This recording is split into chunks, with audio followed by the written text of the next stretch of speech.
আমরা যদি নির্বাচিত হই তাহলে আন্দোলনকারী সকল দলকে নিয়ে আমরা জাতীয় সরকার গঠন করব। কাজে বিএনপির ক্ষমতার লোভ নাই। আওয়ামী লীগ দেশটাকে তাদের মতো সেই তলাবিহীন ঝুড়িতে রূপান্তরিত করেছে, সমস্ত প্রতিষ্ঠান ধ্বংস করে দিয়ে গিয়েছে। বিশাল মন্ত্রণালয় নিয়েও দেশ চালাতে হিমশিম খায়, সেখানে উপদেষ্টা পরিষদের সদস্য বাড়তেই পারে, কিন্তু তার মানে এই না উপদেষ্টা কাকে করবেন আপনি, যাকে জনগণ অন্তত গ্রহণ করবে। কিন্তু আপনার ইচ্ছা হলো একজনকে বানাই দিলাম, তাহলে তো সেটা আবার আরেক স্বৈরাচারের মতো মনোভাব হলো। আপনারাই বলছেন এক স্বৈরাচারকে পালিয়ে দিয়ে আপনাদেরকে আনা হয়েছে, নতুন স্বৈরাচার যাতে না হয়। তাই এখন রাষ্ট্র চালাতে যে আমরা বলবো যে কোনো সিদ্ধান্তই আপনি গ্রহণ করেন না কেন, আন্দোলনকারী রাজনৈতিক দলগুলোর সাথে আলোচনা করেন। আলোচনা করে সর্বজন গ্রহণযোগ্য যে সমস্ত উপদেশ লোক ব্যক্তি আছে, যারা বিভিন্ন বিষয়ে বিভিন্ন সাবজেক্টে যারা আপনাকে সহযোগিতা করতে পারবে, যারা দেশের কল্যাণে কাজ করতে পারবে, যারা নির্লোভ, যাদের অন্য কোনো দলের সাথে আনুগত্য নাই, ফ্যাসিবাদের ধারে কাছে যারা ছিল না, সেই ধরনের দেশপ্রেমিক লোকজনদেরকে নিয়ে আপনি উপদেষ্টা করেন, কোনো আপত্তি নাই।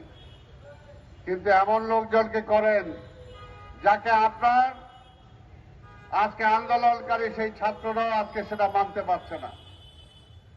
তাই এই সমস্ত সিদ্ধান্ত থেকে দূরে থাকার জন্য আমরা অনুরোধ করব। আর একটা কথাই বলবো যে সময় ক্ষেপণ করে লাভ নাই। আরেকটা কথা আপনাকে মনে করায় দিতে চাই, শেখ হাসিনা 15টা বছর নির্বাচন দেয় নাই। কেন দেয় নাই? মনে করছিল নির্বাচন দিলেই যদি বিএনপি আইসা পড়ে, নির্বাচন দিলেই যদি তারেক চলে আসে, এই কারণে হাসিনাকে আমরা বলতে শুনছি। সেজন্য আমরা হাসিনাকে বলতে শুনছি কিসের জন্য নির্বাচন দিব, ওই তারেক আইসা দেশ চালাবো এটার জন্য। আজকে এই সরকারের মধ্যেও কি কারো মাথায় ওই ভূত আছে কিনা যে নির্বাচন দিলে যদি আবার বিএনপি চলে আসে?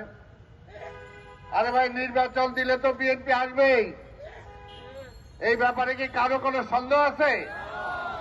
দেশবাসীর সন্দেহ নাই। আর যদি আপনারা বিএনপি থাকার মতো কিছু চিন্তা করেন, তাহলে তো আপনাদের চিন্তা ভাবনা অন্য কিছু আছে মনে হবে। আমরা বিশ্বাস করতে চাই না সেটা, আমরা বিশ্বাস করতে চাই না। এই সরকার একটি নিরপেক্ষ সরকার, নির্দলীয় সরকার। একটা নিরপেক্ষ নির্বাচন আপনারা দেবেন। জনগণ কাকে ভোট দিবে সেটা জনগণের ব্যাপার, সেটা আপনারা নির্ধারণ করার কেউ না, আপনার চিন্তা ভাবনা করারও কেউ না। আপনাদের পিছন থেকে যদি কেউ বলে যে ভোট দিলে এখনই যদি ভোট দাও বিএনপি চলে আসবে, তাহলে তারা বুঝবেন যে তারা হলো ফ্যাসিবাদের দোসর।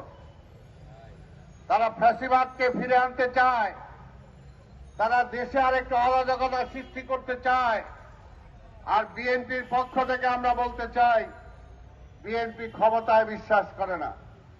বিএনপি জনগণকে জনগণের হাতে জনগণের ক্ষমতা ফিরিয়ে দেওয়াতে বিশ্বাস করে। বিএনপি যদি ক্ষমতাই চাইতো, তাহলে 96 সালে বেগম খালেদা জিয়া প্রধানমন্ত্রী হয়ে যাওয়ার পরও প্রধানমন্ত্রিত্ব তিনি ছাড়তেন না।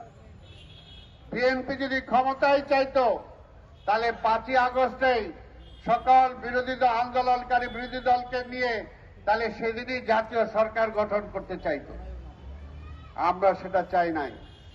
আমরা চাই একটা জনগণের ভোট, জনগণের ভোটের মাধ্যমে বিএনপি ক্ষমতায় যেতে চায়। আর বিএনপি একক ক্ষমতাতেও বিশ্বাস করে না। আমাদের নেতা দেশনায়ক তারেক রহমান বলেছেন, আমরা যদি নির্বাচিত হই তাহলে আন্দোলনকারী সকল দলকে নিয়ে আমরা জাতীয় সরকার গঠন করব। কাজে বিএনপির ক্ষমতার লোভ নাই। আওয়ামী লীগ দেশটাকে তাদের মতো সেই তলাবিহীন ঝুড়িতে রূপান্তরিত করেছে, সমস্ত প্রতিষ্ঠান ধ্বংস করে দিয়ে গিয়েছে। কাজে এই দেশটাকে গড়ে তুলতে হলে জাতীয় ঐক্যের কোনো বিকল্প নাই। আর আধিপত্যবাদী শক্তিকে যদি ঠেকাতে হয় তাহলেও আন্দোলনকারী সকল দল, যারা আমরা আন্দোলন করেছি, সকল দলকে ঐক্যবদ্ধ হয়ে নির্বাচন, ঐক্যবদ্ধ হয়ে সরকার গঠন করা ছাড়া কোনো বিকল্প নাই। এই দেশকে আমরা ভালোবাসি।